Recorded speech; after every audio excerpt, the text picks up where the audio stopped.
নমস্কাৰ প্ৰিয় অভিভাৱকসকল, মই আপোনালোকৰ শিশু বিশেষজ্ঞ ডক্টৰ প্ৰণৱ কুমাৰ দাস। আমি সকলোৱে জানো যে জ্বৰ উঠিলে শিশুক পেৰাচিটামল খুৱাব লাগে আৰু পেৰাচিটামলৰ তিনিটা ষ্ট্ৰেংথ থাকে। প্ৰথমটো হৈছে ড্ৰপ পেৰাচিটামল। ড্ৰপ পেৰাচিটামলত 1 ml প্ৰত্যেক 1 ml 100 মিলিগ্ৰামকৈ থাকে, অলপ কনচেনট্ৰেটেড হয়। দ্বিতীয়টো হৈছে চিৰাপ পেৰাচিটামল কেলপল 120। তৃতীয়টো হৈছে চিৰাপ পেৰাচিটামল 250, য'ত ইচ 5 ml 250 mg থাকে।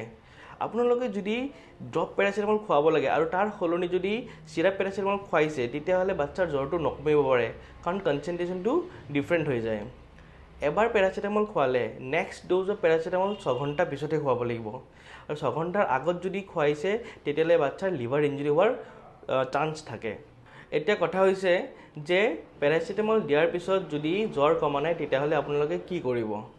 আমি কৰিব পাৰোঁ টেপিড স্পঞ্জিং। টেপিড স্পঞ্জিং কৰিবৰ কাৰণে এটা সূতাৰ কটন কাপোৰ ল'ব আৰু পানী ল'ব। পানী 1 মগ ল'ব, যোনটো নৰ্মেল ৱাটাৰ হয়। ঠাণ্ডা পানী বা বৰফৰ পানী ল'ব নালাগে। পানীত কাপোৰটো তিয়াই দিব।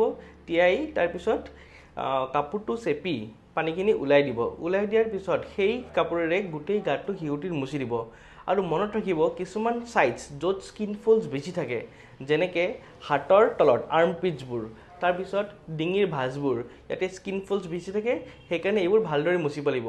আৰু তৃতীয় নম্বৰ স্থানটো হৈছে দুটা ঠেঙৰ ভিতৰৰ যোনবোৰ ফল্ডছবোৰ থাকে, সেইবোৰত ভালকৈ মুচিব লাগিব।